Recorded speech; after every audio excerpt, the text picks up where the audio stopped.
Special Presidential Envoy for Ukraine on X at General Kellogg. Let's get our friend General back here on the show. Thank you for being with us once again today. We know the president is going to speak tonight and address the nation. General, what do you expect? Do you even have an idea of what the president might bring to the American people this evening? Well, Annie, you hope to get a culmination of the conflict they're in right now, and I think he's approaching that. I mean, the only concern I've got is when they talk about regime change, is when your definition of regime change may be different than my definition of it. And as long as you've got the Revolutionary Guards in control, which most of the leadership is, for the last 43 years, then you've got a problem with them. And I would hope they'd go to somebody different. As long as you've got them in control, you've got a problem. As long as they give up the nuclear enrichment and the enriched uranium, give it to the IAEA, give it to somebody else. Let them control it, not the Russians, not the Chinese, somebody else to do it. Hopefully that's going to be brought up as well. But and they've got to get rid of that. They've got to get it, control the enriched uranium. You know, we can't say we've destroyed it because we haven't seen that yet. But if we just we force them to give it up, I think the Strait of Hormuz is important. That's going to be open as well to international trade. It's very, very important. I mean, we can open it if we had to. I would prefer we open it by force to make sure we control the oil. That's probably not going to happen. We're going to rely on their good wishes but this is one to remember. We're relying on them to do something good, and they historically have always done something bad. Yeah. So it's going to be one of those, we're taking a little bit of hope on this one, and hopefully it's a termination of conflict. We've been very lucky, very fortunate. Great men and women have flown those platforms for us, and we've just had really no casualties to speak of. Those have been lost. We've lost because of friendly fire, friendly accidents, but nothing through enemy fire. So that's good as well. And the sooner this gets over, the better for everybody. Yeah, I would agree with that. And, I'm thinking about there's probably tiers of goals that we have here, but there's an ultimate mission, which is it seems to decapitate Iran and eliminate their ability to threaten the United States. Can you talk about what we've discovered, maybe through the missiles that they've been firing during this conflict, in what we were told from the Iranians that they had versus what it does appear they've had or what they've been working on? Yeah, well, the first thing, let's get one thing as a sort of a baseline. I don't trust the current regime in Iran at all. I think anytime you come up with the Revolutionary Guards leadership, they've been so indoctrinated to hate America, to hate Israel, to hate the Middle East. You're going to have a problem with them as long as you've got them in command or in control with the Revolutionary Guards. Remember, the Revolutionary Guards is not the army. They're two separate organizations, and they continually repress the government.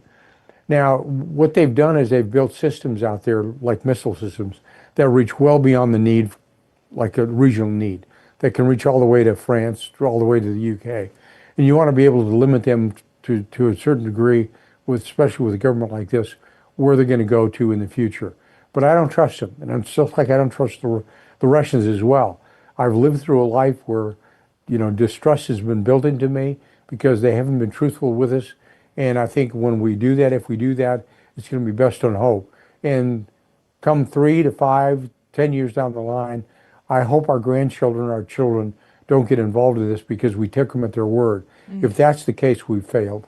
Yeah, that is a wonderful perspective on this moment in time. I've heard people from the economic realm talk about how it's important that we finish the job. Other countries who have spoken on what America has been doing, Israel as well as our partner in this mission, saying you have to see this thing all the way through. Where is it that we might be encouraged to cut bait and not see it all the way through? What are the things that you want to see proof of, yep, we did the whole thing, we finished the job? Well, to me, finishing the job, and I'm one of those extremists that say this, is when I say regime change, it means that the Revolutionary Guards, the cleric leadership, the theocratic leadership, the Muslim leaders are not in charge of the government. Full stop. Right there. As long as these people are in charge of the government, you have a chance of retreating to a position that we're going to have to do this again, or something's going to happen, not in my lifetime, maybe not in your lifetime, but another 10 years, 15 or 20 years down the road. If you believe that and you accept that, then it's on you. It's not going to be on me, because that's wrong to make the decision to do that. That's the biggest fear I've got. And they do have a capacity to do this with the Russians or the Chinese or North Koreans' help. They can build back their weaponry and create a threat to the rest of the region. Look, they were a big threat to us in Iran, even though we weren't at war with them. They caused American casualties. They caused them, casualties to happen with supporting Hezbollah or Hamas in the Middle East as well. So this is an organization, a regime that I just don't trust, and I don't think anybody should. So when we see an end state on this, we're going to see what the president has to say. I think a lot of it's based on economics, and none of it's based on the realism as it seems. Look, I'm going to be really blunt about it. This sounds harsh, but where I come from, you don't put businessmen in charge of negotiations like this. You pick a hard-ass son of a bitch that is going to drive a really hard bargain, that has got a good hard background in this, in diplomacy or military actions, and drive them to the wall. This is the time you need a U.S. grant or somebody like that in charge saying, this is the way it's going to be. If that's going to cause us problems in the short term, then I'll accept those problems. If that means we have to put boots on the ground at Kellogg Island or in the Straits, then so be it. That's what it's going to be. But it's a change not for you, it's not a change for me, but it's a change for our kids and our grandkids, that they don't have to do this in the future, or we live under the fear of nuclear weapons or some type of regional discourse. We're speaking with General Keith Kellogg here, the co-chair of American Security at America First Policy Institute. We can often and probably should discuss what are the worst case scenarios, what are all the possible outcomes here. But if President Trump and his administration and the Department of War are successful in accomplishing what they have set out to do, and we have a non-nuclear Iran in the Middle East, how does that reshape the geopolitical area in that region, but also the world? Is it a whole new world for economics, for safety, security? Does it change everything? Well, look, this is my experience being in the White House. I was in the White House for 5 years plus in the national security space. You treat a nuclear power significantly different than a non-nuclear power. So the direct answer is yes, it does change everything they do. That's part of it, but that's only part of it. It's part of it, and I have to ask you this question, is do you trust them to do it? If the answer is yes, then you live with it. But don't come back to me in 5 years or 10 years or 15 years and say, oh, well, we should have known. I'm sorry, you lose that argument today if you say that. This is when I don't trust them. I think that you need to get rid of the theocratic leadership. I think that the mullahs belong in the mosques. They don't believe in government, especially the ones that are that radical, that you have a capability, a capacity to cause mischief in the Middle East. And I think by getting rid of the nuclear capacity and capability, that is really good for the future. It's really helpful. And we just have to make sure they don't have that ability to develop that into the future. Because if that happens in 10 years or 15 years from now, it's one of those, we told you so, then you own this. Then it's your fault. Don't tell me that, well, we should have. Nope, you had that answer a long time ago. And this is what we should have done back then, back 15 years ago. But you, the American people, were not for it. It's a harsh judgment to make.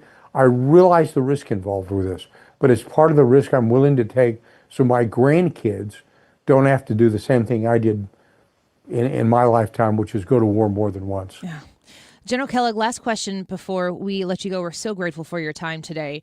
When the president speaks, when you've been a part of difficult decisions that the White House has to make, you've advised in a host of different issues. When the president goes to make this speech tonight, have you ever been a part of the consideration on how that speech is delivered? Is it from a podium where he walks through the double doors and delivers that versus sitting behind the Resolute desk in the Oval Office?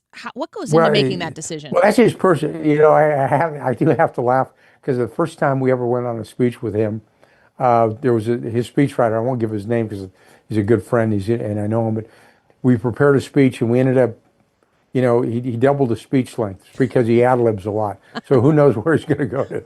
And he makes a position, and he understands the medium. So he will make sure that it's all for personality's sake and for appearance. He'll do what's right, and he always does that. But it's for predicting what he is going to do and how he does it. Nope, nobody can really figure out. But look, he's the president. I mean, as I used to say, to guys when we were in the Roosevelt Room or somewhere else, I didn't get any electoral college votes. I voted, but I didn't get any votes. He did. He's the president. And under Article 2, Section 2 of our Constitution, there is one president. He's the president. He makes those calls. And you can advise him whatever you want to do, but ultimately the final decision is his. And just live with it and deal with it. You can shake your head positively or negatively, and I've done it more than one time in my life, but it's one of those things. I understand who's the president. I'm not. He is. Yeah. And he always has a purpose. He always has a reason why he makes the decisions that he does, and he's right quite a bit.